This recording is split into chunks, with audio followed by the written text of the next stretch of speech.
Buenas.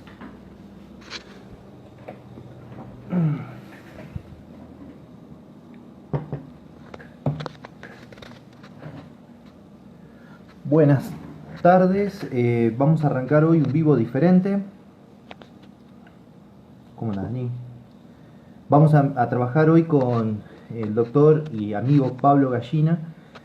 Estamos esperando que se conecte para hacer este vivo que va a tratar especialmente de saurópodos espinosos, pero él va a ser mejor que yo para explicarlo, siendo que es especialista en el tema.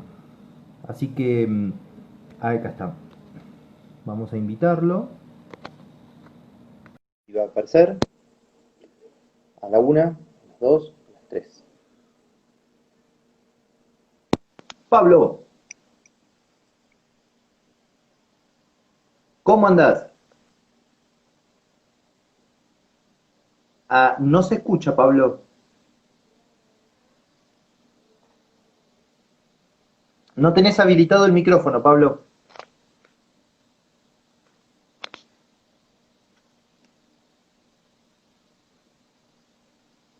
A ver ahí. No se escucha. Desconectalo y fíjate a ver si funciona con el audio normal. A ver. No. Vos te... No, no se escucha. Ahí está.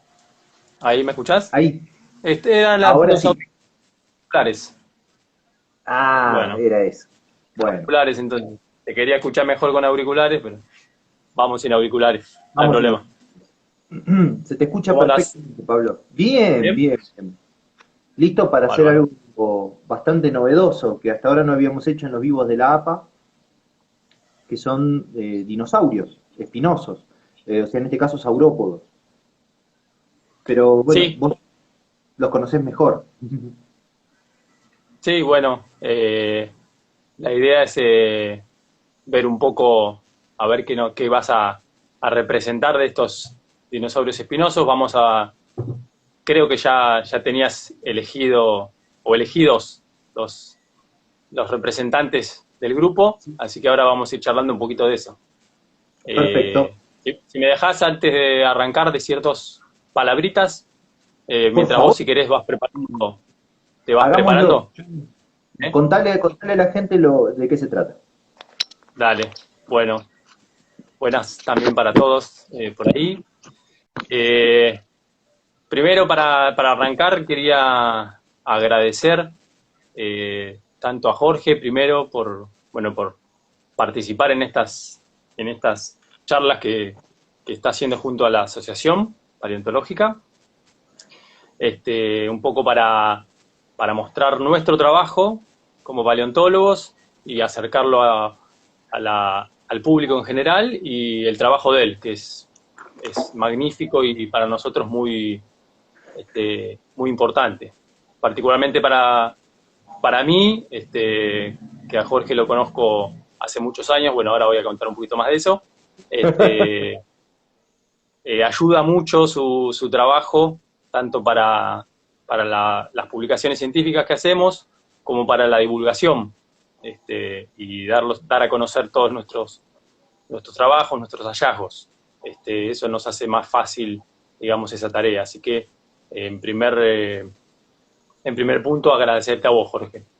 No, por Después favor. van a notar a lo largo de la charla que arranco en un trato con Jorge como Jorge, pasaré a Jorgito en algún momento y después seguirá en negro, negrito, porque con Jorge, mmm, ayer me venía acordando, este año, si no es por esta época casi, van a ser 20 años que lo conozco, Fue mucho, en 20 años. mayo. Y bueno, no solo lo conozco, sino somos grandes amigos.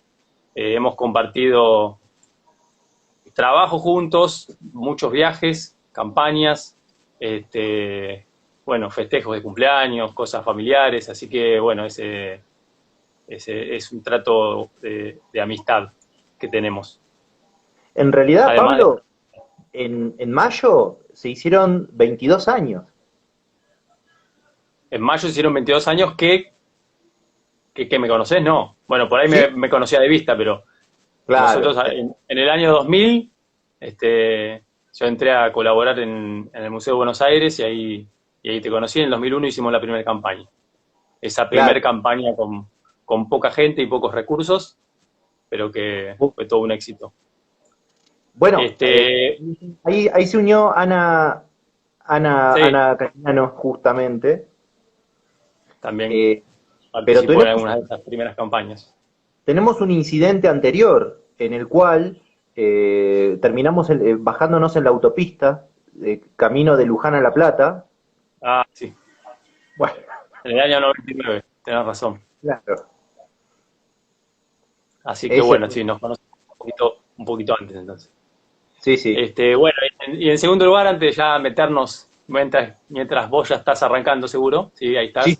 Ok. buscando algo, agradecer a la asociación, a la Asociación Paleontológica, en nombre de la comisión directiva en general, de la cual hoy tengo la suerte de formar parte, pero sobre todo Damián Pérez, que es el encargado de la difusión de todo lo que estamos haciendo desde la asociación y el manejo de las redes, por haberme convocado para este encuentro con vos. Así que, bueno, eso quería decir nomás para arrancar. Bueno, veo que ya hay una idea de dos cuellos Sí, largos. Eh, exactamente. bueno, hoy vamos a hablar un poquito de los dinosaurios saurópodos espinosos. Más precisamente, este, elegimos dos representantes de este grupo, que ahora les voy a contar un poquito más de qué se trata, que son Amargasaurus por un lado y el Bajadasaurus por otro.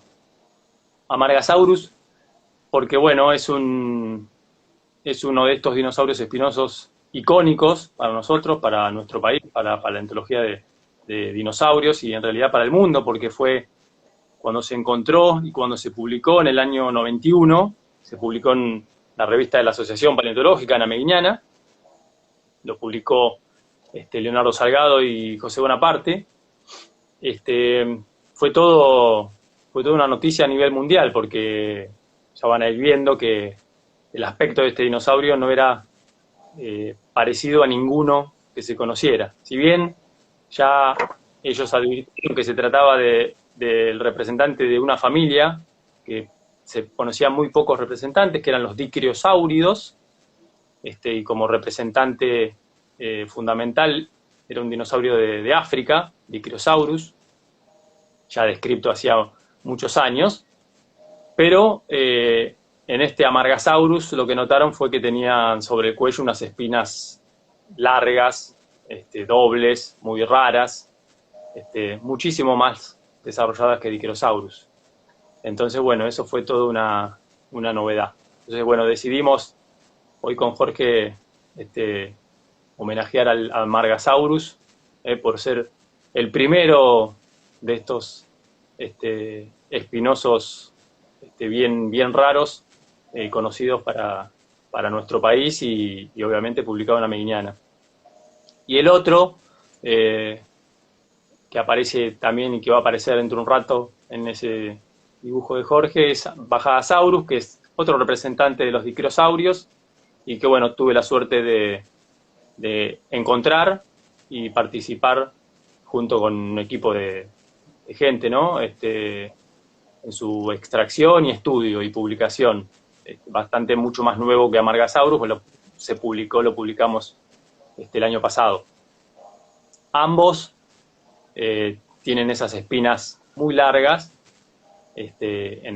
sobre el cuello, lomo, que es eso que está dibujando Jorge, y que, bueno, son obviamente muy llamativas. Este grupo de dinosaurios, saurópodos, como les mencionaba recién, como todos saurópodos, los saurópodos en general engloba a los dinosaurios cuadrúpedos de cuello largo y cola larga. En general, uno familiarizado con con las formas de mayor tamaño, ¿no? Los grandes titanosaurios, por ejemplo, que también tenemos muchos y muy buenos representantes en Argentina. Pero también hay otros grupos, como este caso, los dicrosaurios, que son un poquito más raros y que no son tan grandes. Los dicrosaurios eran, para los saurópodos, eran un grupo de dinosaurios de mediano a chico. Claro. El tamaño rondaban los 10-12 metros de largo, no más. Piensen que los saurópodos de mayor tamaño llegaron a 30-35 metros, los grandes dinosaurios. Entonces, para el grupo son relativamente pequeños a medianos. Y otra particularidad que tienen los dicrosaurios es que conocemos muy pocos dentro de la familia. Y de hecho, en los últimos años empezamos a conocer un poquito más. Cuando se halló Amargasaurus, en el año 91, de la familia se conocía Dicrosaurus, y bueno, cuando apareció Amargasaurus fue un nuevo representante de esa familia de saurópodos raros con espinas largas. Pero bueno, a lo largo de los años, en los últimos 15, 20 años, aparecieron muchos más. Igual no son de un grupo muy numeroso de dinosaurios saurópodos. Piensen que en Argentina, o en realidad en el mundo, los titanosaurios, que son quizá el grupo más exitoso de saurópodos, tienen más de 50, 60 representantes, especies distintas. Y de dicrosaurios tenemos apenas 7, 8. Son pocos. Pero en Argentina, por suerte, de esos 7, 8, tenemos casi la mitad, o un poquito más. 4 o 5 especies están bien representadas en nuestro país. Y de hecho, no solo está entonces representado bien el grupo, sino que también está más o menos representada la evolución del grupo, porque tenemos desde los dicrosaurios jurásicos, algunos representantes jurásicos, el Jurásico superior, y después tenemos el Cretácico bien inferior, y del Cretácico un poquito más alto, en realidad del Cretácico inferior, pero de la parte más alta, que es justamente Amargasaurus. Ahí la imagen que Jorge está haciendo, entre ellos, ¿sí? Entre Amargasaurus y Bajadasaurus, hay una diferencia temporal, ¿sí? Entre ellos hay unos 20 millones de años de separación, ¿sí? No sabemos si habrían convivido o no, pero lo que sí, al menos, podemos decir es que esas espinas largas, bifurcadas, que bueno, después charlaremos de sus posibles funciones, fueron evidentemente exitosas en el grupo porque lo tenemos en representantes del Cretácico bien inferior, unos 140 millones de años atrás, y después en Amargasaurus, que son unos 120 millones de años atrás aproximadamente. Entonces hay unos 20 millones de años de evolución de estos grupos que mantuvieron esas espinas bien largas. Veo que ahí arrancaste con el Amarga. Sí, porque es el más conocido y porque necesito que haya un espacio para lo que se viene ahora. Bien.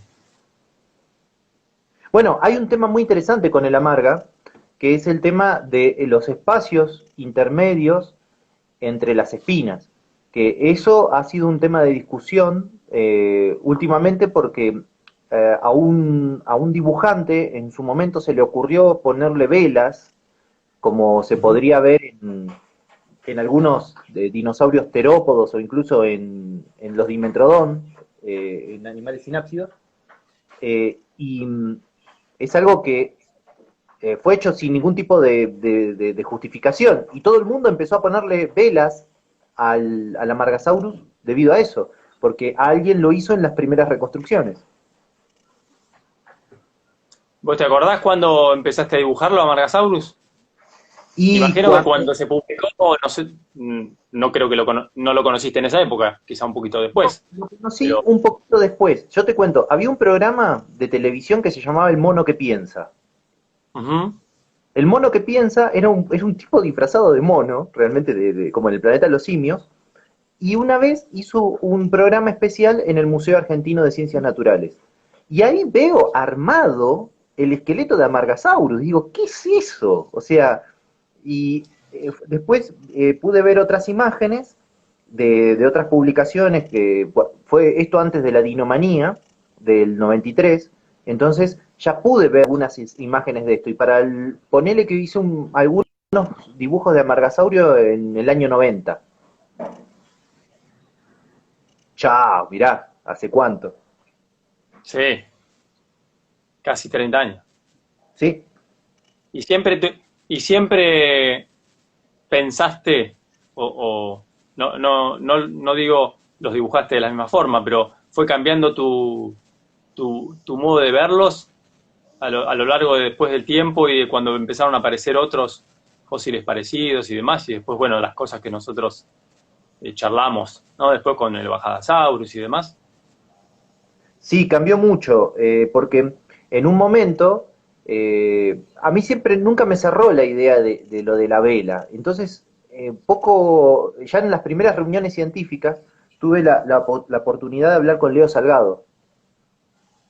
Ajá, Y le pregunté directamente a Leo, che, le digo, sin ánimo de ofender, ni mucho menos, pero ¿hubo alguna propuesta del tema de las espinas? Y me dice, no, en algún momento se le ocurrió a alguien, no sé a quién, y todo el mundo se empezó a ponerle velas. Dice que en las espinas no tienen señales de que vaya agarrado algo como una vela. claro. Y Sí, entonces, bueno, justamente, sí, claro, eso fue un poco las ideas y discusiones que tuvimos también para cuando trabajamos con el Bajadasaurus, a ver qué pasaba ahí en las espinas. Acá hay exactamente. algunas, vamos, mientras charlamos, y vamos viendo algunas preguntas que van surgiendo y vamos contestando si las sabemos, ¿no? Si la sabemos. Este, claro. Acá, por ejemplo, preguntan, ¿cuándo se hizo el montaje del Amargasaurus en el museo? Si sabemos. Mirá, yo exactamente no lo sé, pero infiero que si la publicación fue en el año 91 y con Bonaparte trabajando en el museo, yo creo que habrá sido casi para la misma época, o sea, o quizá hasta antes. Amargasaurus se encontró, las primeras campañas donde encontraron a Amargasaurus en el año 83, y después se sacó durante el año 84 y 85. O sea que ya los fósiles, los materiales, estaban en el Museo de Buenos Aires a partir del año 84 y 85 y empezaron a prepararse. Por lo tanto, es probable que apenas se hayan terminado de prepararse, hayan hecho los moldes y el montaje, el montaje haya sido para finales de los 80, principios de los 90, casi, digamos, coincidiendo con la publicación. Jorge, ¿vos Eh, sabés algún dato específico del montaje? Sí, yo lo que sé que trabajó en el armado de los huesos y en los moldes y en el montaje José Luis Gómez. Entonces, Ajá. sí, justamente a principio, debe haber sido 89, 90 que ya estaba armado el esqueleto. Uh-huh. Fue la época en que Bueno, entonces Gómez estábamos, con el doctor Bonaparte. claro. Bien, sí, pero por eso te digo, mientras, imagino que al prepararlo, al mismo tiempo que irían preparando las vértebras, vértebra preparada, vértebra copiada, Sí, para hacer, sí, para, para hacer el montaje, porque al ser una cosa tan rara, en su momento y por muchos años muy rara, habrán dicho, bueno, esto hay que mostrarlo apenas lo tengamos con posibilidades de hacerlo. sí, de hecho yo creo que fue así, porque recuerdo haber visto ese programa más o menos para esa época, habrá sido el año 90 quizá, pero en algún momento lo averiguaré bien con Gómez, que tiene muchos recuerdos del montaje de Amargasaurus. Bueno, acá nos preguntan también cuán completos están los esqueletos de tanto de Amargasaurus como Bajadasaurus. Bueno, del Amargasaurus hay muchísimo material, este, una parte del cráneo y después casi todo el eje vertebral, ¿sí? Digamos, todas las cervicales, el cuello, el lomo, algunas vértebras caudales, y después hay partes de las cinturas y algunas elementos también apendiculares, digamos, de los miembros. O sea, está bastante completo. O sea que se conoce muy bien la anatomía. De hecho, creo que en su momento, bueno, en el año 91 se publicó una anatomía bastante detallada, esta que les comento cuando se dio a conocer, de Salgado y Bonaparte. Después se publicó una anatomía del cráneo, de los elementos del cráneo nada más, al año siguiente, también en la mañana. Y ahora creo que están por publicar una osteología de detalle, también una anatomía de detalle en breve. Está por salir eso, seguro. Del Bajadasaurus, lamentablemente no tenemos tanta suerte y no tenemos tantos elementos. Sí tenemos más materiales, sobre todo del cráneo, lo que nos permitió conocer un poquito más del cráneo del grupo en general, de los dinosaurios. Y del cuello, solo las primeras vértebras del cuello, las que articulan, digamos, con el cráneo, y una vértebra más posterior del cuello, la que tiene fundamentalmente unas espinas súper largas, y a diferencia de lo que vemos en el Amargasaurus, están muy inclinadas para adelante.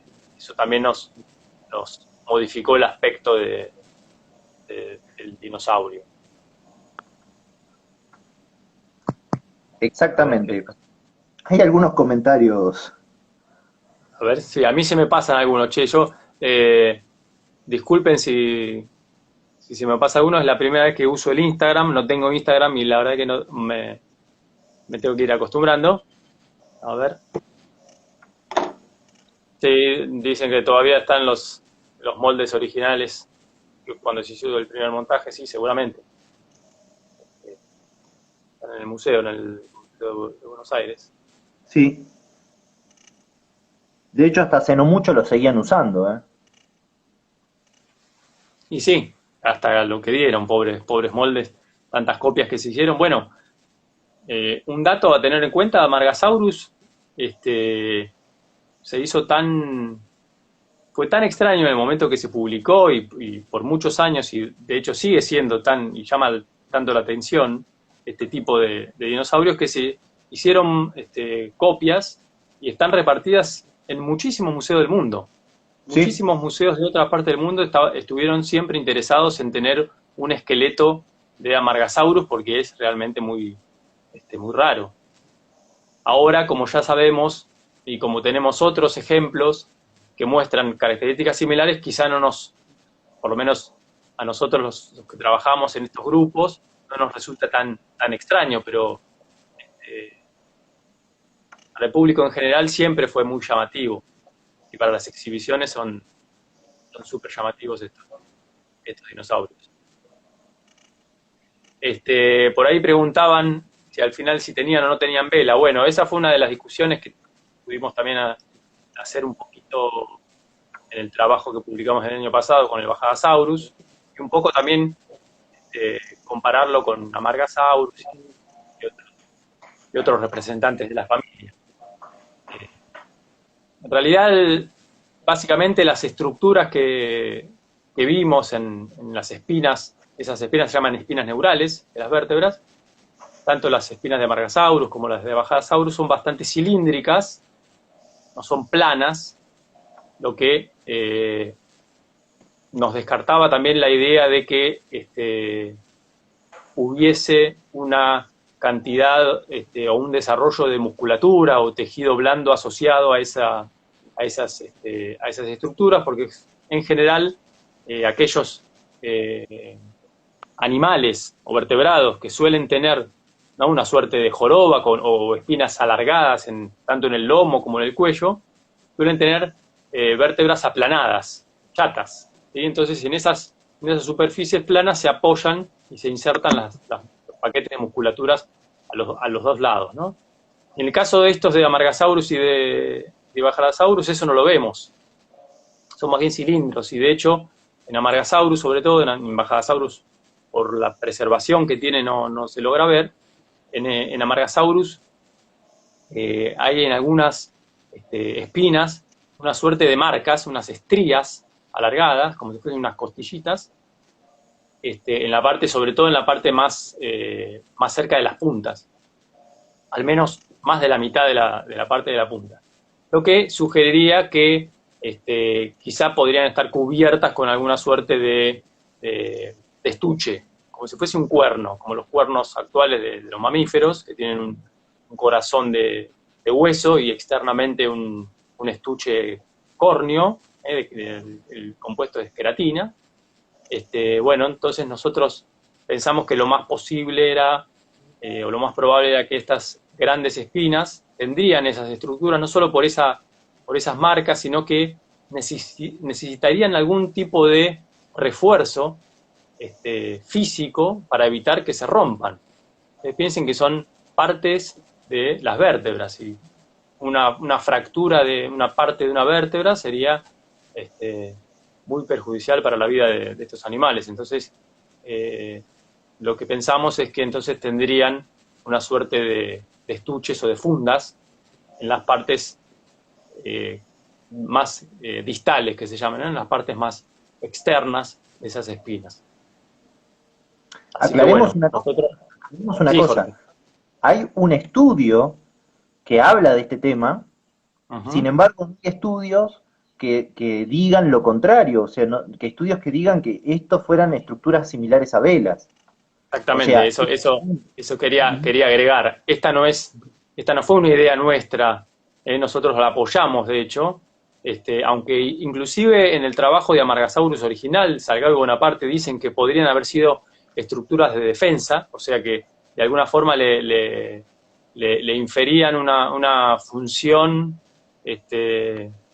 que requería algún tipo de refuerzo o alguna estructura que les dé un cierto soporte para defenderse de alguna forma, si bien no como una defensa activa. Nosotros de hecho proponemos que no sería una defensa activa, sino que no atacaría a otro dinosaurio con esas espinas, sino que sería algo de una defensa de forma pasiva, o sea, de alerta, ¿no? Si hay un dinosaurio cerca, un carnívoro que quería atacar, bueno, exhibía esas grandes espinas con puntas, que en el caso de Bajadasaurus inclusive apuntaban hacia adelante directamente. Entonces, bueno, ya era una señal de alerta. buenísimo. Pues así que acá tenemos un ejemplo de cómo se vería un amargasaurio, después le voy a poner más detalles, pero ahora vamos a arrancar con el bajada, que es diferente. Y ahora vamos a ver por qué. Por ahí habían preguntado, ya se me fueron por ahí las preguntas. ¿Cuál sería el nicho ecológico de estos bichos? Por ahí preguntaron, ¿no? Puede ser.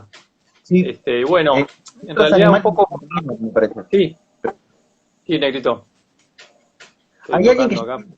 2 veces que está preguntando si se hizo paleohistología de las espinas. Pará, primero contamos un poquito del nicho ecológico posible y ahí después contamos algo de la histología. Dale. En cuanto al nicho ecológico, en realidad, bueno, estos saurópodos son también parientes de otros grupos de saurópodos, que son los diplodócidos, estos dicrosáuridos y los diplodócidos, junto a otro grupito más, forman un gran grupo que son los diplodocoideos. Y dentro de estos grupos, en general, todos muestran la anatomía en la cabeza, sobre todo, y en las denticiones y en la morfología de sus mandíbulas, que hace pensar que estos bichos eran una suerte de ramoneadores, digamos, que iban todo el tiempo con la cabeza abajo, así como los está dibujando Jorge, comiendo la vegetación baja.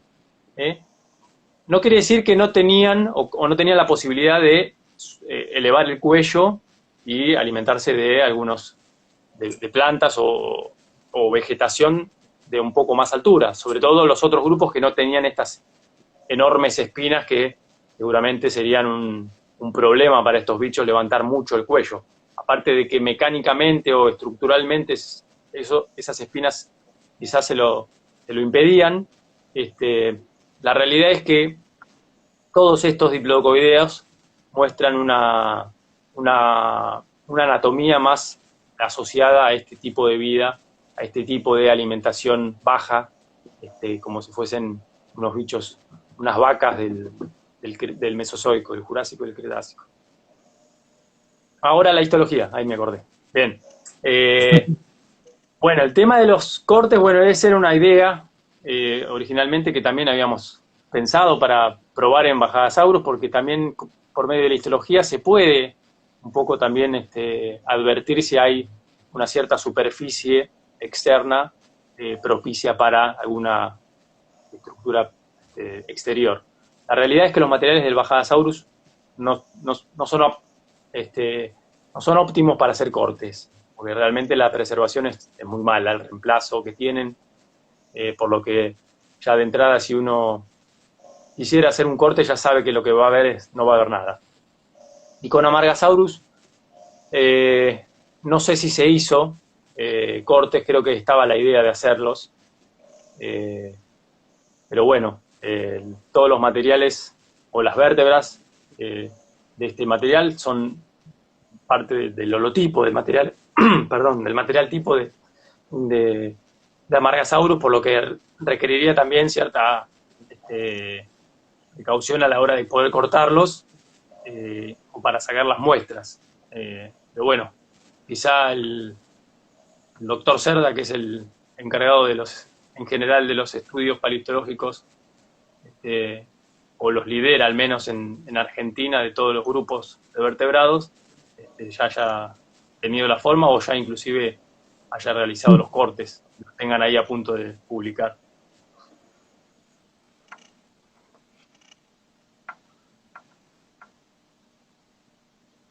Estaría muy buena la información seguramente. A ver.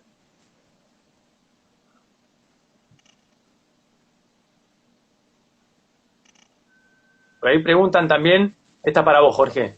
A ver. Las fosas nasales del Amargasaurus, ¿la tenía en Sí. el frente? Perdón, en la frente. Bueno, si vemos el cráneo, justo en los dos ejemplares, no se conservó perfectamente la zona de los orificios nasales, y menos en el Dicraeosaurus de Alemania, que también se conservó la parte posterior y la parte bien anterior del cráneo. O sea que toda esta zona de acá, tanto de Amargasaurio como de Bajadasaurus, es un misterio todavía. Pero se basa la reconstrucción en compararlo con Apatosaurus o Diplodocus, que justamente en ambos casos y en estos también se ve el comienzo de la fosa nasal justo en la parte del frente.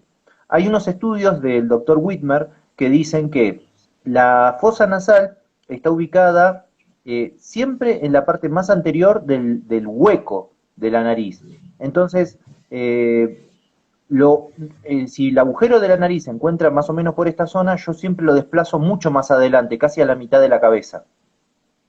Por eso, en este caso y en este caso, no está ubicado en la frente la nariz, sino más adelante. Pero no acá. Definitivamente no acá, porque no tenemos nada que indique que ahí había una estructura similar a una estructura nasal. En esta zona del premaxilar es lisa y asciende. Entonces sería probable que a partir de esta zona de acá se ubicara la nariz.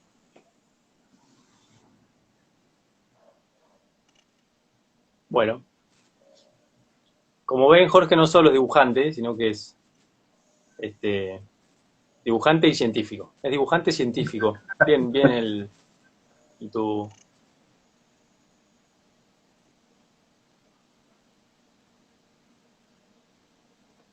Bueno, un tema... ¿Qué dice? Ahí tenés otra de las que te gusta a vos. ¿Es verdad que pudo haber tenido una nariz como la del tapir? Ah, agárrate, agárrate. Para que... El tema es así. Los dinosaurios no son mamíferos. Entonces, tienen las mismas inserciones que podés encontrar en un ave, y algunas inserciones que podés llegar a encontrar en un reptil, o quizá, con mucha suerte, algunas cosas que se parecen a las tortugas. Pero, básicamente tienen tres músculos. Uno es el depresor mandibular, el músculo pterigoideo que va acá, y el abductor mandibular. Entonces, no tienen los músculos que hacen falta para tener una trompa, porque nosotros tenemos un montón de músculos en la cara y eso es lo que permite y facilita tener una trompa.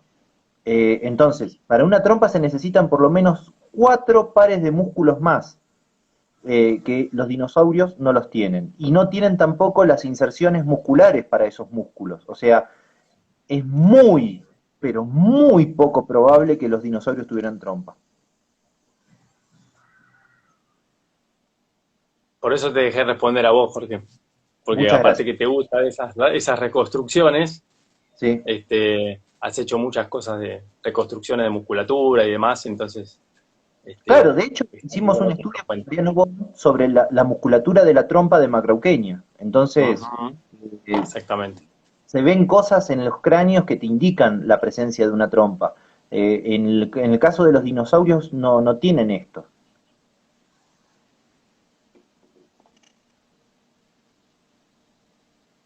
Bien. A ver, vamos a buscar. Ahí estoy tocando algo. Ahí Sí. dice como la nariz antigua del macrauqueño. Claro. La nariz antigua, ¿qué quiere decir con la nariz antigua? Bueno, sería una reconstrucción antigua que hayan hecho, quizá.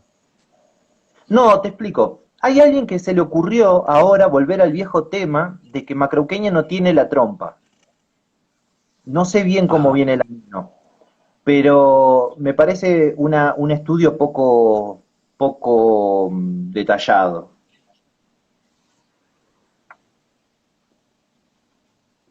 Bueno, la cuestión es que ya está, digamos, para estos grupos está descartado, para estos y otros también, ¿no? El hecho de que podrían haber tenido esas estructuras, sobre todo, como bien decía Jorge, no tenemos, o sea, hay distintas musculaturas que se desarrollan en los cráneos para portar esas trompas, pero nosotros obviamente no tenemos los tejidos blandos en los Claro, fósiles, en estos fósiles. Entonces, lo que se buscan es lo que él mencionaba recién, que son las inserciones, las marcas de los músculos. Y como no se ven esas marcas donde debieran estar, se infiere, eso es una técnica esa de inferencia, que esos músculos no estaban presentes. Entonces, no habría posibilidad entonces que hayan tenido esas estructuras. exactamente, Dice, exactamente. el Amargasaurus pudo haber peleado con un abelisaurio. A ver, eh, con un abelisaurus, no por una diferencia temporal, digamos, ¿no? Estamos hablando de distintas edades, distintos momentos, pero sí de familiares de los abelisaurios, seguramente. Y tampoco es pelearse, ¿no? Quizá es una cuestión de que podrían haber convivido algunos grupos, bueno, familiares del Abelisaurus, quizá, algún abelisaurio, de la familia Abelisauridae o Abelisauroideo, que son relacionados a los Abelisaurus. Hay registros, de hecho nosotros tenemos registros de esos dinosaurios en el mismo yacimiento donde encontramos Bajadasaurus, que es el Cretácico bien inferior, por lo tanto, en la época de Amargasaurus también los terópodos, los carnívoros, podrían haber convivido con estos dinosaurios. Ayer se publicó un artículo en el que refieren una vértebra a Amargasaurus. Ah, sí, estuve viendo, la verdad que no vi el trabajo, todavía no lo leí, me enteré, vi la noticia. ¿Quién lo Eh, presentó? de nuevos materiales, hay nuevos materiales en realidad, creo que son materiales que se habrían sacado en alguna campaña hace unos años, en la misma formación de la Marga, del sitio de la Marga, y que estaban alojados en el Museo de Zapala. Y bueno, fueron descriptos y publicados y son nuevos materiales de dicrosáuridos, digamos.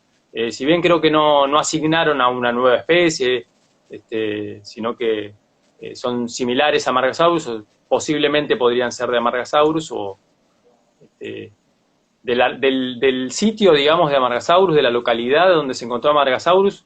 Hasta el momento hay 2 especies descritas de dicrosáuridos. ¿Sí? Qué El bueno. Amargasaurus es una. y el Amarga titanis es otro.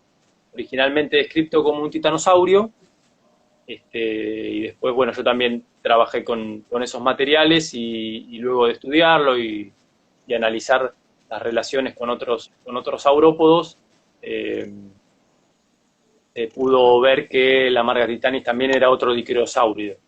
O sea que ahí en la Amarga se encontraban al menos 2 especies de dicrosaurio. Las vértebras son diagnósticas en saurópodos, sí. Bueno, las Sí. vértebras son muy diagnósticas. De hecho, hay especies de saurópodos definidas por una sola vértebra. Tienen tantas características o tantos caracteres propios que pueden llegar a representar una especie nueva. Alguna vez lo escuché decir a Bonaparte que las vértebras de los saurópodos son como los dientes de los mamíferos, ¿no? Que está con un diente también, claro. Son la verdad que dentro del esqueleto son elementos muy diagnósticos. A ver, acá preguntan, ¿con qué dinosaurios convivió el Unenlagia? Nos fuimos Un poquito a otro lado, sí. nos fuimos un poco de tiempo también, sí, en realidad es Cretácico, también estamos en el Cretácico. Recuerden que estos dos espinosos son del Cretácico inferior, Bajadasaurus 140 millones más o menos, Amarga 120 millones, 125 más o menos, y el Unenlagio es Cretácico superior, ¿sí? 80 millones. Ahí estamos más o menos claros, en 80 millones. Hay muchos millones de años de diferencia. Y en esa época tenés otros grupos, por ejemplo, si querés saber con qué grupo de saurópodos convivía el Unenlagia, que era un dinosaurio terópodo. Dentro de los saurópodos, en esa época, básicamente tenías una buena diversidad de dinosaurios del grupo de los titanosaurios, que en nuestro país está muy bien representado. De hecho, debe ser el lugar en el mundo donde más titanosaurios hay. Y para esa misma época tenemos unos cuantos titanosaurios. Sobre todo titanosaurios ya no de tamaños colosales, porque los tamaños colosales fueron un poquito antes que la época de Unenlagia, pero titanosaurios ya inclusive de mayor tamaño que estos dinosaurios. ¿Qué dice? Bajadasaurus es el Amargasaurus, pero evolucionado o al revés. No, bueno, en general no hablamos de formas más evolucionados o menos evolucionadas, ¿sí? Todos los grupos y todos los organismos en general tienen su propia evolución, sus propios cambios a lo largo de su historia, de su historia evolutiva, en tiempo geológico sobre todo. Y entonces, en general, cuando hacemos comparaciones o de grupos o de mismas especies, no hablamos de más o menos evolucionado. Ambos evolucionaron con sus propias características, ¿sí? Lo que sí podemos decir, por ejemplo, es si alguno de los dos tiene características, hablamos de características más basales, o sea, más parecidas a las formas más ancestrales, digamos, o si tienen novedades evolutivas que llamamos nosotros y cosas nuevas dentro del grupo y hablamos de formas más derivadas. Pero eso no quiere decir que sea más o menos evolucionado. Ambos evolucionan, ¿sí? Y en este caso, Bajadasaurus, en relación comparativa, en relación de parentesco, digamos, en la familia de los dicrosáuridos, es un poquito más basal, digamos, tiene características un poquito más basales que al Amargasaurus. Pero bueno, como ya les digo, son pocos las especies de los dicrosáuridos y las relaciones también de parentesco entre ellos todavía están lejos de estar bien resueltas y de poder por ahí definir grupos bien basales y grupos bien derivados dentro del grupo.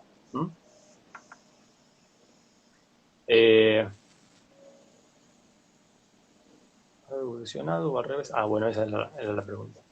Con respecto a las espinas, algo que antes por ahí andaban preguntando, creo, o si no lo cuento, bueno, fue cuando encontramos el Bajadasaurus.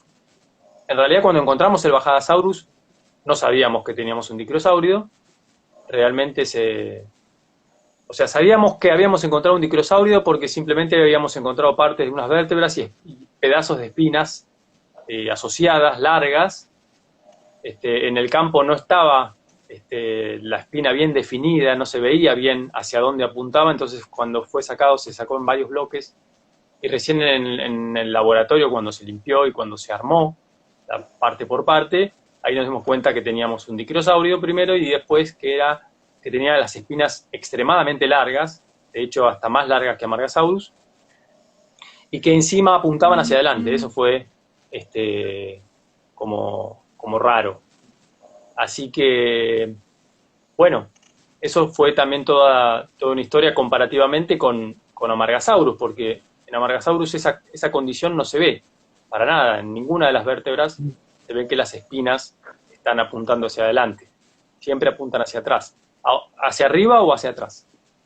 Ahora, la base de las espinas de Amargasaurus sí tienen una intención, es como una intención de ir hacia adelante. Eso es importante. Exactamente. Entonces, cuando vimos eso y yo empecé a comparar con otros dicrosáuridos, en realidad nos dimos cuenta que en el resto del grupo, en Dicrosaurus, por ejemplo, o en otro, también en dicrosaurio argentino, que es el Brachytrachelopan, aunque suene a trabalengua, me costó acostumbrarme al nombre, ahora ya lo digo rápido, sin ningún problema. Tanto en Dicrosaurus como en Brachytrachelopan, si bien las espinas son mucho más cortas, apuntan hacia adelante. O sea que la característica que veíamos en Bajadasaurus no era tan rara dentro del grupo. En realidad el que era más raro era Amargasaurus. Y bueno, entonces ahí está la cuestión. Quizá en Amargasaurus es una condición única para Amargasaurus, entonces eso lo hace también, digamos, una característica más que suma a que Amargasaurus sea una entidad propia, una especie propia, como lo es de hecho. Aparte de esa característica tiene otras más. O que quizá también responda a una deformación que se haya dado post-mortem del organismo. Que esas espinas en realidad no estén mostrando la forma real que tenían en vida, sino que la parte distal de alguna forma plástica se habría ciertamente deformado. Eso la verdad que no podría asegurarlo. Quizá es más posible que sea una característica propia de... Si bien algunas deformaciones hay en el esqueleto, en las espinas en sí, bueno, no pareciera ser que todas las espinas estén deformadas hacia atrás. O sea que la duda en realidad termina siendo el Amargasaurio, no todos los otros que tienen las espinas hacia adelante. Y en cuanto a la posición de la espina, sí, seguro. Lo que pasa es que hasta que no apareció Bajadasaurus, con la extensión de espinas como Amargasaurus, esa posición hacia adelante no se veía tampoco tan rara, porque en Dicrosaurus y Brachytrachelopan las espinas son bastante cortas, inclusive en Brachytrachelopan las espinas están rotas, entonces quizá si tenía espinas más largas nos podría haber advertido antes de que ya en el grupo estaban bien desarrolladas hacia adelante, ¿no? Claro. Pero bueno, con estas espinas en Bajadasaurus que tienen más de 5 veces el largo del cuerpo, ahí ya no nos quedaba duda de que la condición por ahí más común de todos los dicrosáuridos era que al menos estén apuntando hacia adelante. Por ahí preguntaron, se me fueron rápido. ¿Vos leíste alguna, Jorgito, por ahí? No, como estaba muy entretenido con tu... Muy entretenido. Aparte los veo que están como entrelazados, ¿no? Están como haciendo una lucha de... Sí, lo iba a poner atrás al Bajada, bien, pero dije, no, porque no se aprecia bien lo largo de las espinas, que es realmente impresionante, y la idea es que se pueda ver que Bajada es un animal un poco más chico que Amargasaurio, pero que las espinas son más largas. Sí, Entonces, ahí se puede ver la diferencia entre estos dos animales, porque alguien en algún momento dijo, no, debe ser un amargasaurio que tiene la espina al revés, o sea, que le pegaron la espina al revés. Escuché comentarios de lo más Bueno, despectivos, y entonces es una muy buena oportunidad de que en vivo puedas explicar esto, que es tan aclarador de la condición de las espinas de los dicrosaurios que generalmente van hacia adelante, no hacia atrás. ujú. Bueno, digamos que no lo había contado, no lo había aclarado. Mm. Jorge fue el dibujante el artista que dibujó a Bajadasaurus, tanto para la publicación científica que hicimos como para la divulgación de la noticia. Así que todas las imágenes que vean, sobre todo, y después hizo una reconstrucción fantástica que hay dos reconstrucciones en vida de estos cuellos de Bajadasaurus, que fue montado en, el,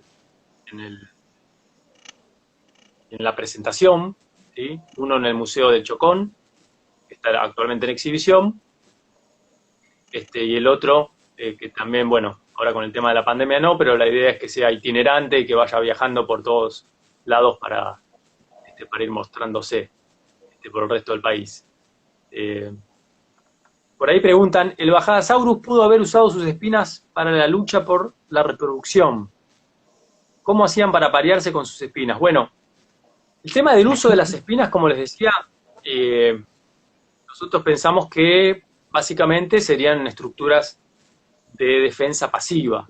Ahora, si las usaban para lucha entre los grupos, eso ya sería más especulativo, ¿no? Sin duda que este abanico de espinas llamaría la atención, eh, sin dudas. No solo de nosotros llama la atención, sino creo que imagino de los propios este, dinosaurios. Ahora, si después lo podrían eso, o tendría algún efecto este, para la relación entre los especímenes, digamos, bueno, eso ya serían más conjeturas y no tenemos, digamos, mucha evidencia de eso. Hay que Eh, aclarar una cosa, las espinas están en la parte de adelante del animal, no en la parte de atrás, lo Exactamente, cual, a eso iba, porque justamente la pregunta después decía cómo hacían para aparearse con sus espinas, ¿no? Las ah, espinas en realidad no estarían involucradas en toda la columna vertebral, ¿sí? Estas espinas están restringidas, al menos lo que sabemos de las especies más completas, por ejemplo, Margasaurus, de que esas espinas dobles, bien alargadas, sobre todo están en la región media de la espalda y toda la región anterior, toda la parte del cuello. Hacia la parte posterior del cuerpo, si bien las espinas siguen siendo altas, pero ya son únicas, ya no son más dobles, y ya empiezan a ser más bajas. Entonces, hacia atrás, esas espinas no estarían exhibidas internamente, ya serían parte del cuerpo. exactamente, Y después, ¿qué exactamente. pasa con esas espinas? Jorge, también podés contar un poco de cómo fue la idea de ponerle las espinas, las fundas de queratina a Sí, las espinas de Bajadasaurus y qué forma darles, ¿no? bueno, ahí viene todo un tema de discusión relacionado en que no existe una evidencia clara entre la forma del hueso y el estuche de queratina. Entonces, nos dimos cuenta viendo mucho, pero mucho, bovinos, ciervos, antílopes, incluso donde encontramos que la forma del hueso tiene un aspecto vascularizado, como debería haber sido el de Amargasaurio o el de Bajadasaurio, pero que cuando el estuche va arriba de eso, no te indica cómo es la forma y la textura del estuche. Entonces se nos ocurrió de que podría haber sido un estuche ornamentado, que tenga, ¿cómo se dice?, pequeñas anillos de crecimiento, como se puede ver en camaleones. Algunos agarraron y pensaron, lo está haciendo igual que un antílope. No, señores, era muy parecido a lo que se ve en los camaleones cornudos. Entonces quisimos reproducir un poco eso y el resultado fue algo que se ve como un estuche córneo mucho más largo y ornamentado, especialmente en la parte de la base, y en la punta ya es más liso. Bien, entonces, no solo las comparaciones, bueno, como antes, cuando mencionabas las comparaciones con la posible presencia de una trompa, y decías, Sí, no, estos no son mamíferos, fíjate que ahora, para hacer inferencias para el estuche, un poco viste a los mamíferos. Obviamente que nosotros como paleontólogos, y a vos también te pasa, como dibujante y que trabajás con esto, muchas veces las inferencias que tenemos son bastante cercanas, digamos, en la filogenia, en lo que es las relaciones de parentesco con de los dinosaurios. Lo que tenemos hoy en día, lo más cercano a los dinosaurios, son las aves y los sí. cocodrilos. Este, pero también muchas veces no tenemos animales similares o con características donde podamos buscar alguna cierta inferencia, entonces se va buscando lo que se puede buscar, digamos. Y si bien, como dice Jorge, la presencia de estuches córneos en cuernos en general es muy común en los mamíferos, también hay casos en reptiles, como el caso que él mencionaba de los camaleones, en donde se pudo ver alguna suerte de ornamentación que nos ayudara a no hacerlo, digamos, a no depender solo de la comparación con los mamíferos, ¿no? Porque ahí sí, por ahí, íbamos a caer en algo muy lejos en la filogenia, en las relaciones de parentesco entre un dinosaurio y un mamífero. Aunque recuerden, por ejemplo, que para hacer análisis biomecánicos, por ejemplo, o de análisis de musculatura de los miembros de estos saurópodos, siempre se habla de las patas de los elefantes. Y estamos muy lejos en la filogenia, pero bueno, son los representantes actuales que tenemos como, como posibilidad de poder analizar cómo un animal cuadrúpedo que pesa toneladas, tiene dispuesto algunos huesos, tiene dispuesto alguna musculatura, hacen algunos movimientos. Entonces, bueno, uno va infiriendo con la posibilidad de grupos que puede, ¿no? Bueno, ahí está un tema muy interesante, que es lo que discutimos muchas veces. Es, esto se discute a nivel paleoartístico y es una conversación como que se va todo de un extremo a otro. Se sabe hoy día, y se sabe muy bien, que las aves son un grupo de dinosaurios. Entonces, cuando encontramos fósiles de dinosaurios, utilizar solamente las aves como el único punto de referencia para hacer una reconstrucción de un animal que pesa más de 5 toneladas es como contradictorio. Entonces agarran y empiezan a hacerle estructuras y cosas que se ven muy comúnmente en las aves, por ejemplo hasta plumas. Y he visto ilustraciones de saurópodos con plumas. Entonces, sí. Entonces, hay que tener en cuenta lo siguiente.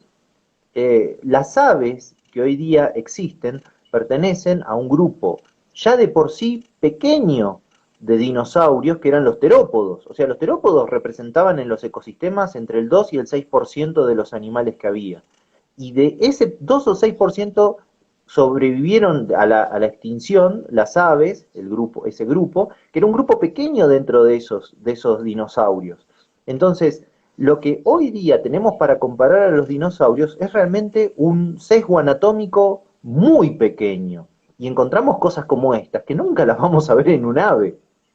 Y vamos a encontrar animales cuadrúpedos que se comparan mejor con un elefante que con un ave. Es lógico. Entonces, es importante saber hasta qué punto podemos usar las aves como referencia para reconstruir un dinosaurio y cuándo no. Es como un equilibrio muy sutil. Uy, perdón. Bien, parece ser una discusión, sí, que imagino en el ámbito artístico, paleoartístico sobre todo, se hace Pablo, porque justamente son, sí, se va a cortar.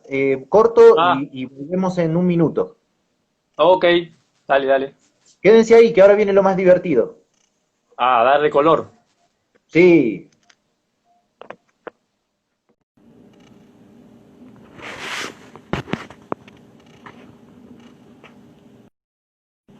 o se cortó justito.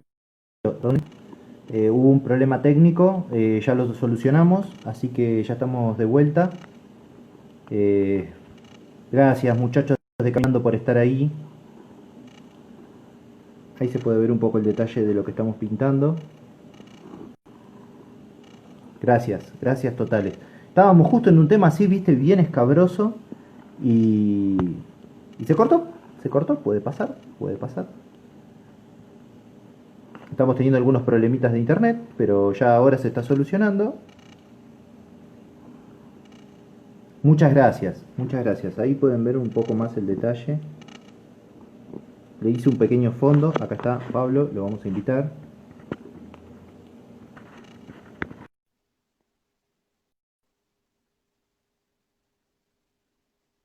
Muy bien. Ahí estamos. No tenemos Ahí mucha suerte. estamos. Se nos complicó un poco, Pablo, por un tema de batería, pero ya está Ok. solucionado. Bien. No sé, no Acá nos sé, dicen que están muy lindos los no colores. fue, no sé lo último que se escuchó. Estábamos hablando del centro de equilibrio, Claro, de yo bajada. estaba, bueno, después un poco cuando se cortó, estaba agregando que no sé si alguno, si se Uy, siguió escuchando. En general, lo que decía era que además de esto que decíamos del peso, del cuello y demás, los dicrosaurios particularmente son de los pocos grupos de saurópodos que tienen poca neumaticidad en las vértebras. ¿Sí? sí, En los cuerpos vertebrales hay pocas cavidades y estructuras que hacen que ese cuello muestre de alguna forma estructuras neumáticas que alivianaran el cuello, como si lo vemos en otros grupos de saurópodos y obviamente enterópodos. Entonces eso también haría que el cuello fuese más pesado, no se podría tampoco alivianar por ese lado, porque no hay mucha neumaticidad en las vértebras en sí. claro. O sea, nada contribuye a que esa idea tenga mucho De que sustento. fuese todo cuello, digamos, básicamente, que eso esté dentro de un Claro, gran cuello muscularizado. sí, lo vemos poco probable, muy poco probable.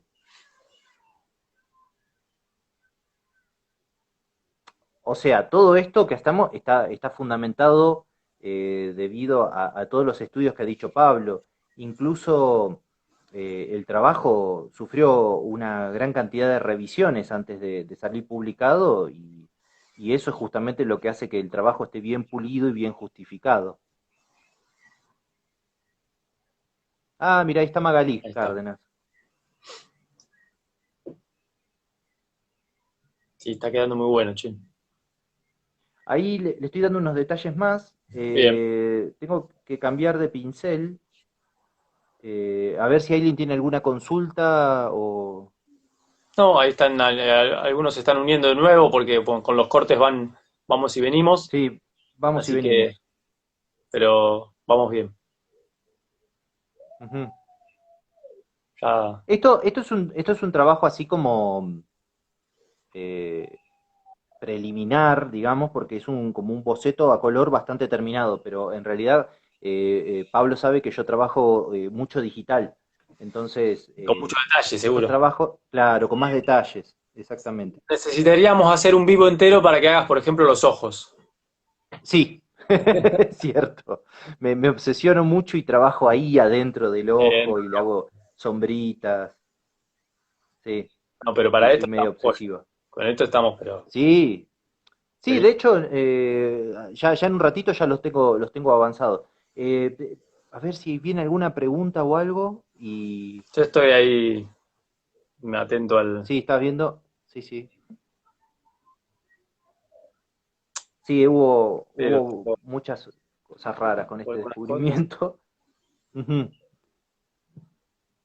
Le podríamos contar a la gente que siempre nos pregunta que contemos, y ahí estando Anita Cariñano y varios de los secuaces, Podemos algunas de contar las historias de de campo. campaña. Ujú. Sí, Ahí te preguntan si usaste los colores de la reconstrucción en vida. ¿Qué sí, hicieron? estoy usando colores muy similares a los que usé para la reconstrucción en vida, para que para que se lo pueda asociar a esta reconstrucción. Entonces, no quise hacer muchos cambios en ese sentido. Por acá me preguntan cómo llegué a estudiar saurópodos espinosos. Bueno, Qué buena pregunta. porque me encontré a uno, básicamente. En realidad yo estaba, y sí, y que un poco fue así. Yo estaba Sí. trabajando, yo hice la tesis, hice mi doctorado, una vez que me recibí, hice mi doctorado y los primeros años de investigación trabajando con dinosaurios del Cretácico superior, y más Ujú. precisamente con titanosaurios, con el grupo que les contaba hace un ratito, que son muy comunes en nuestro país y que tenemos una diversidad y una riqueza fenomenal. Este, entonces, bueno, básicamente estaba enfocado en el trabajo de titanosaurios, hice varios trabajos particularmente con uno que se llama Bonitasaura, que encontramos también en Patagonia, En Río Negro. claro, en Río Negro, en uno de los viajes de los primeros años de campañas que yo participaba, en la localidad de Cerro, cerca de Cerro Policía, en La Bonita más precisamente. Y ese titanosaurio básicamente fue el primero, digamos, ¿no? que me acercó hacia los saurópodos, de alguna forma, hacia la filogenia y el estudio del grupo de titanosaurios particularmente. Pero bueno, después, con los años empezamos a viajar a otros sitios y a otras edades, digamos, a otras partes del Cretácico en busca de vertebrados, y dimos con Bajada Colorada, que es una localidad muy, muy interesante porque justamente muestra un momento es una localidad donde hay sedimentos continentales, o sea que nos íbamos de encontrar algo, serían animales terrestres, que era lo que nos interesaba, pero de una edad muy particular que es el Cretácico bien, bien inferior, y de los cuales son pocos los yacimientos a nivel mundial, no solo en nuestro país. Entonces, bueno, fuimos en el año 2010, fue la primera campaña, y encontramos poco y nada, pero bueno, cualquier cosa que saliera iba a resultar interesante, inclusive lo poco que encontramos estaba muy mal preservado, entonces un poco como que no sabíamos si íbamos a regresar a esa localidad, y le dimos un año más, una oportunidad más, una nueva campaña, y en esa segunda campaña ya empezaron a aparecer restos un poquito más interesantes, y ahí luego, con el tiempo, porque tampoco apareció en el yacimiento, sino en el laboratorio cuando se preparó, apareció la primera vértebra de un saurópodo de esa localidad, que era un diplodócido, un pariente de estos Ujú. dinosaurios, y que también fue muy, muy, muy interesante porque era el primero que se conocía para todo Sudamérica y el primero que se conocía para el Cretácico. Este grupo no estaba registrado en el Cretácico, se conocía hasta el Jurásico nomás. Entonces, bueno, eso nos hizo apuntar a Bajada Colorada, digamos, con más ganas, volver durante varios años a seguir con el mismo lugar de excavación. El lugar de excavación es un solo lugar, es un sitio, el afloramiento es enorme, inmenso, kilométrico, de hecho está de un lado y del otro del río Limay, o sea, está del lado de Neuquino y del lado de Río Negro, pero los huesos que encontramos siempre salen de un sitio particular, de una cantera pequeña de unos 30, 40 metros cuadrados, así que estamos todos los años haciendo digamos, el foco ahí. Básicamente no pudimos hacer mucho más, o sea, más que los primeros años de caminar en los alrededores, fue quedarnos ahí y sacar todo lo que se puede, y bueno, cada año que vamos sacando más cosas. Y bueno, uno de esos años, el año creo que fue en el año 2014, encontré los primeros restos del cráneo de este dinosaurio, y que no sabíamos que era un dinosaurio, Ujú. y que bueno, con los años luego, bueno, sacamos también parte de las vértebras y demás, y ahí ya me metí, cuando lo tuve que estudiar y escribirlo, me metí a estudiar a los dicrosáuridos. Uno va también Buenísimo. armando un poco su carrera y los temas de acuerdo también a los hallazgos. Cuando A uno lo que va hace, saliendo, sí. claro, hace campañas y se va especializando también en lo que uno va encontrando. Me ¿Me acuerdo. bancás un segundito que tengo que ir a buscar una cosa y seguirle contando, seguirle contando? Dale, dale. Bueno, así que ahí por ahí respondo que me preguntaban cómo llegué a a los saurópodos espinosos. Quizá en el futuro ya pase a otro grupo, seguramente pasaré a otro grupo. Sigo igualmente trabajando con los titanosaurios. Eh, en general trabajo con saurópodos, ¿sí? Y de distintos momentos del Cretácico, pero bueno, ahora estoy enfocado en los saurópodos del Cretácico más inferior. Ahí están las preguntas más profundas, más personales. ¿Qué sentiste la primera vez que encontraste un fósil? Bueno, yo siempre cuando me lo preguntan, lo describo como, yo sentí que había viajado en el tiempo. Me acuerdo hasta lo que era. Una mandíbula, un fragmento de una Iba a darle mandíbula. el toque mágico. ¿Eh? Un fragmento de una mandíbula de un esfenodonte, un lagarto, como si fuese un pariente del tuatara actual, es como una suerte de iguana, no es una iguana, pero para que se hagan una idea, el esfenodonte, del Cretácico superior, en la Buitrera, una localidad también muy, muy conocida por sus fósiles, el cual también tuve muchos años trabajando ahí y trabajé con un saurópodo de ahí, un rebaquisaurio, que es un pariente también, está dentro del mismo grupo con los dicrosáuridos y los diplodócidos. Y bueno, ese primer fósil que encontré, que fue ese fragmentito que no decía nada, que no decía absolutamente nada, de hecho, de esos fragmentitos ya habían colectado en campañas anteriores en ese lugar, por lo tanto, digamos, informativamente no daba mucho, pero yo cuando lo tuve en la mano me di cuenta de que tenía en la mano un pedacito de un animal de 100 millones de años. Y ahí es cuando caes un poco en ese viaje del tiempo que uno hace siempre cuando está en el campo.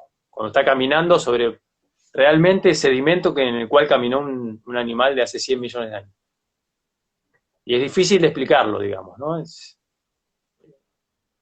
Aunque se pueda contar fácilmente, es difícil de explicarlo. A ver. Fíjate que ahí te hacen una pregunta muy puntual sobre los dicrosaurios. Esperate que aprenda a Casi usar la el... última, me parece que. Vos tocas, si Sí, sí, tocas ahí el comentario una vez, te permite. para encontrar el cráneo. Sí, ahí está Juan Pablo. Y sí, mi cara Sí. solo fue mi cara, empecé a los gritos. Romina González también, la conozco, Romina. Pablo dice, ¿cuál es la pregunta de investigación sobre los díqueos que te gustaría resolver o que la ciencia resuelva? Ajá. Bueno, el tema de las espinas, si bien yo estoy bastante, no seguro, pero digamos, lo que más me cierra, digamos, en ideas para esas espinas es la presencia de este estuche y de que eran estructuras como defensivas, del modo que lo planteábamos, es que estaría bueno, como también mencionaban por ahí por unas preguntas que nos hicieron, que se pueda reforzar esta idea con la parte sobre todo histológica, que nos muestre realmente que había un estuche córneo. O que en las próximas campañas en bajada tengamos espinas mejores preservadas y hayan mejores marcas como mejores evidencias, digamos. Va a ser difícil que encontremos el estuche córneo, como en Qué algunos... golazo sería eso. Claro, como pasó con el ornitisquio de Canadá, pero eso son cosas excepcionales, no pasan. Por lo menos no en este yacimiento que están bastante mal preservadas las cosas. Esa sería una cosa interesante para poder terminar como de cerrar, digamos. Sería increíble una cosa así, sí. Sí, sería tremendo. Bueno, Romina está trabajando con histología, así que cuando tengamos una espina un poquito mejor preservada, Romy, te convoco y hacemos algo de la histología. ¿Trabaja con Nacho también? Sí, Ah, mirá vos, qué bueno. Ahí le estoy haciendo unos hay detalles más. requisitos muy buenos de los pliegues de los cuellos. Sí, básicamente faltarían unos detalles muy pequeños, pero ya podemos ir dando por terminado el dibujo para después trabajarlo de manera digital con él. Pero Bien. ya ahí Bueno, le estoy buenísimo. dando como A mí unos me detallecitos. convenciste, a mí me convenciste con la posición, con las estructuras, todo. Me alegra mucho porque ni yo estaba muy convencido cuando lo empecé a dibujar a la marga, perdón, al bajada, y fue todo como un wow, loco, no puede ser. Porque al principio, claro, discutiendo con vos y con Sebastián, era que era como una marga con las espinas más finitas. Ah, buenísimo, qué interesante. ¿Ve? Y después salió con que iban para adelante las espinas. Y ahí ya se me fue todo, me cambió todo el Empezamos a panorama. modificar cositas, sí. Sí, Sí, después sí, empezamos a encontrar ya bien las diferencias con la marca, inclusive en la sí, posición sí. de la cabeza, el cráneo, habían Sí, era diferencias. muy diferente, muy diferente, muy diferente. Así que nos la pasamos hablando de saurópodos. Nos la Y pasamos hablando sí, de saurópodos. era la idea. Sí, sí, sí. El tema es que es algo realmente entretenido, muy divertido y que se aprende mucho con estos animales. Eh, Sí, yo disfruto. sobre todo en el campo, cuando tenés que hacer un poquito de fuerza para sacar los bochones. Bueno, sí, sí, nos ha pasado, nos ha pasado. Bueno, con Bonita Saura fue muy placentero. Yo creo que nunca estuve en un lugar donde fuera tan placentero sacar fósiles, Claro. Bueno, pero tratar es que de extraerlos. tenés, tenés en cada yacimiento tenés diferencias. Cada uno tiene su cosa. Sí, El lugar donde llegás bien con los vehículos y llegás hasta la excavación prácticamente, por ahí los fósiles están mal preservados. Los que tenés que caminar 2 horas sí, para llegar a la excavación, están los fósiles excelentes. O, sí, o la roca está durísima y difícil de trabajar, pero después el fósil está muy bueno. Entonces tenés un poco y un sí, poco. Pocos lugares tenés todo, ¿viste? Eh, sí, es difícil. Por ejemplo, Bajada Colorada sí, es otro de los lugares, por ejemplo, aparte que vos ahora nombrabas la Bonita, pero Bajada Colorada para hacer campaña es espectacular porque estamos sobre el río, si bien estamos en ay, qué lindo. una barda completamente que si la sacamos de ese lugar, la ponemos en un desierto, entraría perfecto, sin ningún problema, pero la Sí, barda está el río Limay pegada a esa barda, entonces nosotros de día estamos en el desierto, completamente cocinándonos arriba de la barda, en la excavación, y cuando volvemos a la tardecita, al campamento, ahí que está está lindo. a 50 metros del río, tenemos agua fresca este, para, para bañarnos, para tomar agua, para refrescar. Uh, Y eso es fundamental para una campaña. sí, Sabremos, sí, Jorge, lo con hemos tanto sufrido mucho. en la buitrera, con el agua más cerca a 30 kilómetros, Sí, como para mojarse. Pero bueno, ahí los fósiles son recontra fantásticos. Entonces, bueno, ahí está. Un claro. poco y un poco. Un poco y un De poco. hecho, hubo una vez que nos tomamos todo el agua que fuimos a buscar, porque entre que la fuimos a buscar nos morimos de sed. Y claro, Y nos tomamos casi todo el agua bueno, vos te acordás, ese primer año, el año Sí, 2001, ahí está, caímos en las anécdotas de campo. En el año 2001, cuando fuimos, que éramos 6 personas nada más, sin vehículo, nos dejaron ahí como te dejan en la Antártida con el el helicóptero. helicóptero y te dicen, Ujú. te venimos a buscar en 15 días. Bueno, nos dejaron y nos vinieron a buscar a los 17 días.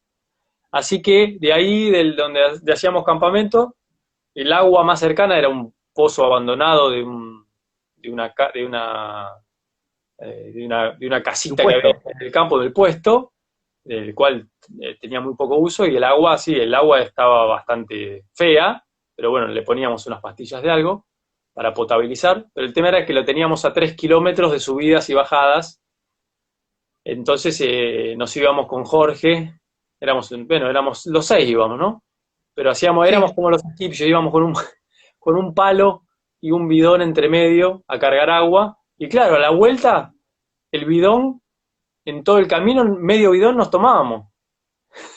claro. Y cuando llegábamos al otro día o a los 2 días ya teníamos que volver a ir a buscar agua porque no nos Ya no habían alcanzaba. tomado.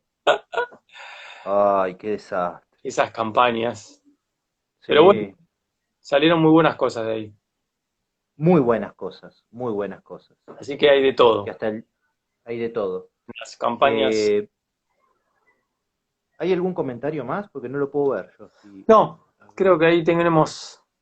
Hay, Estamos ya risas. hay algunos aplausos. Bari te aplaude. ¿Cómo anda Ay, Bari? Bari. Saludo a Bari. Amigos, me alegra que hayan estado por aquí.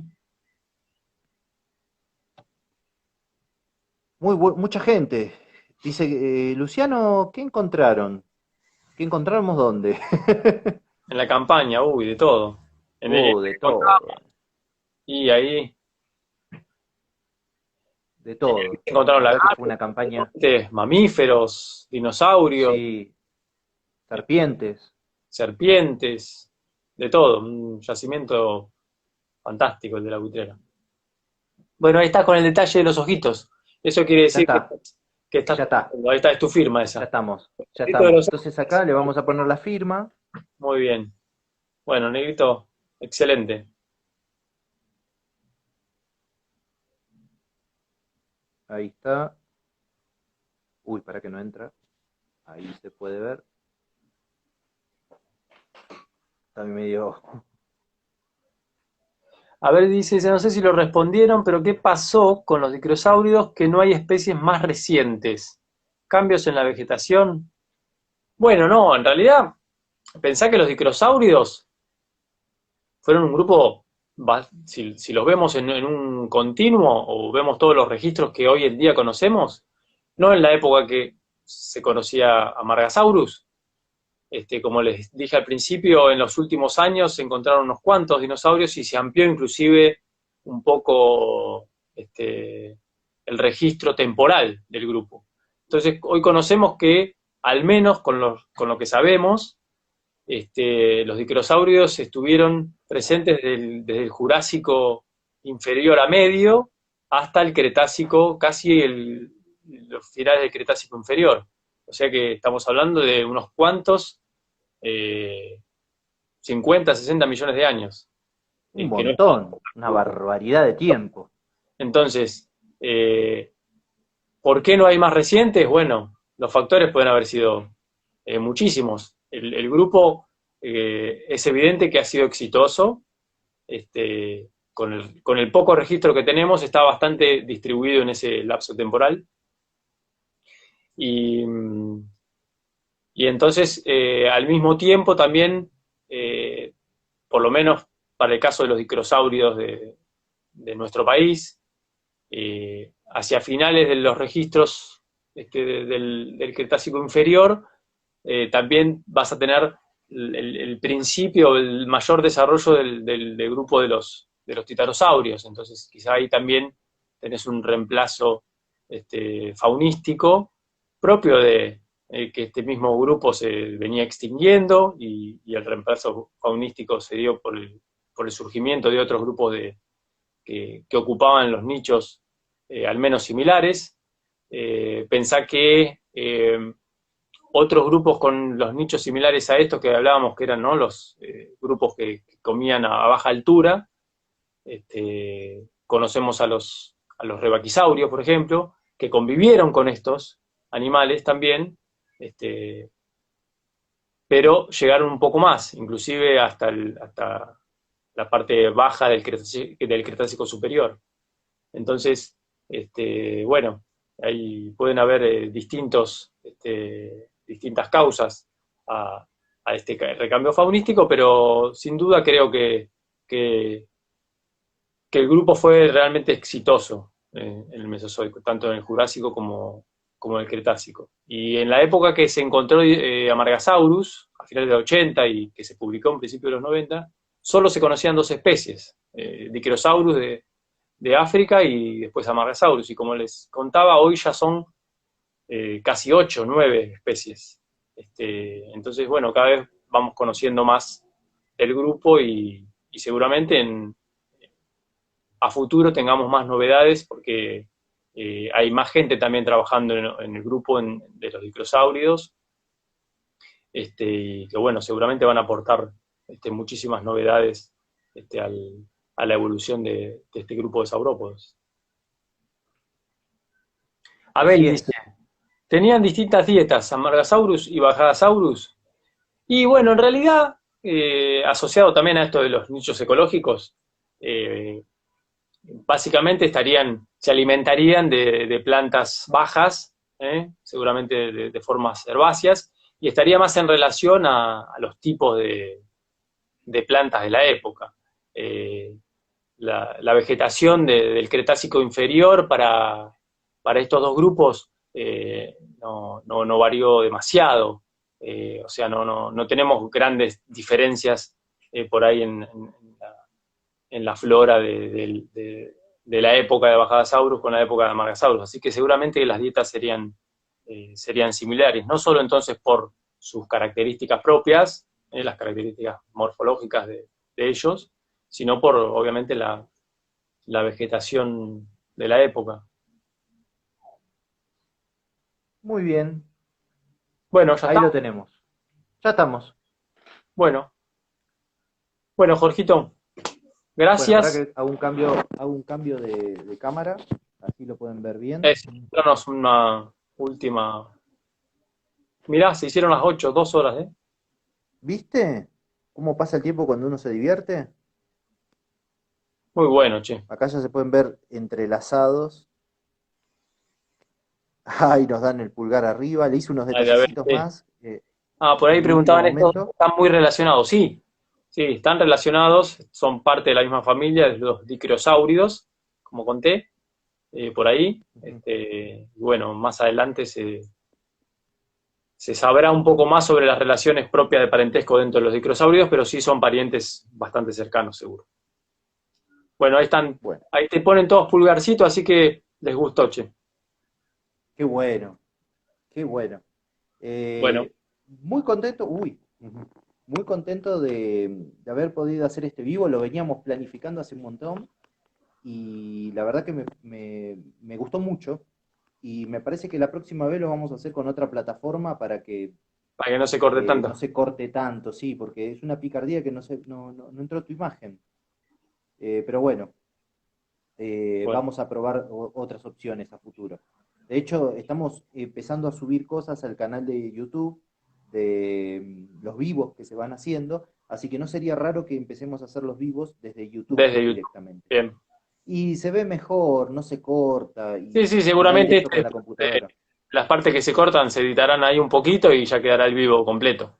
Claro, Así exactamente. que ya Así lo que, pueden ver Pablo, recorrido. un verdadero honor, Un como siempre. gustazo, Jorgito, para mí también compartir esto. Estamos a la distancia, pero siempre Estamos a la hablamos. distancia. Así que bueno, Sí, sí, sí. me alegro haberte visto y haber hecho esta cuestión en conjunto con la APA y vos para mostrar un poco el trabajo de ambos, y hacerlo más y que llegue más a toda la gente. Ya, acá dice Damián que la próxima en YouTube ya está todo explorado. Ajá, Listo, ya está, lo hacemos así y santo remedio. Más saurópodos, dice Romina. Romina. Así que bueno, le vamos a dar el gusto. Sí, cómo no. Bueno, saludos para Romina. Será un placer.